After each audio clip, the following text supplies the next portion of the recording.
Եվրոպական շաբաթը մոտենում է ավարտին, երկու օր էլ կքննարկեն Հայաստան-Եվրամիություն հարաբերությունների խնդիրները և վերջ։ Հայաստանի խորհրդարանի ընտրությունից հետո Երևանում առաջին անգամ է անցկացվում Հայաստան-Եվրամիություն խորհրդարանական գործակցության հանձնաժողովի նիստը, ընդհանուր այն 15-րդն է։ Եվրոպական միությունը եղել և շարունակում է մնալ Հայաստանի կարևորագույն գործընկերներից։ 2015 թվականը հայերի ցեղասպանության 100-րդ տարելիցն է։ Խորհրդարանի ղեկավարն ընդգծում է ցեղասպանության ճանաչման համար Եվրոպական խորհրդարանի նշանակալից դերը։ Այն Թուրքիայի ոճրագործությունը դատապարտած առաջին համաեվրոպական կառույցն է։ Եվրանես խորհրդարանական վեհաժողովի լիագումար նիստի ընթացքում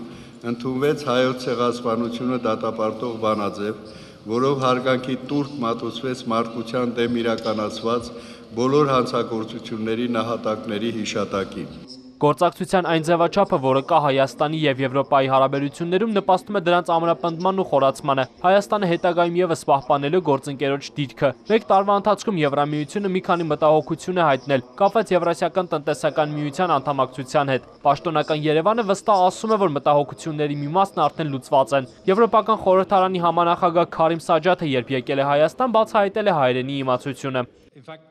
Մի բառը հազարն է, մյուսը դհոլը։ Տպավորություն էր, որ մեզ 1000 դհոլով են դիմավորել։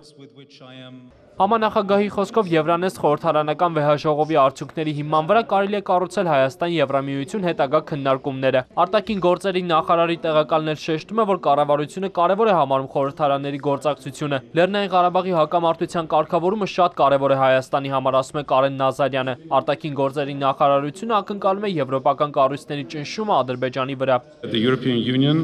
Մենք հույս ունենք, որ Մինսկի համանախագահներն ամեն ինչ կանեն հակամարտությունը խաղաղ ճանապարհով լուծելու համար։ Հայոց ցեղասպանության բանաձևի ընդունումը ևս մեկ անգամ վկայում է Եվրամիության դիրքորոշման մասին։ Ցեղասպանությունը մարդու իրավունքների կոպիտ խախտում է, իսկ Եվրամիությունը մարդու իրավունքների պաշտպանության արժեքակիրն է, կարծում է արտգործնախարարի տեղակալը։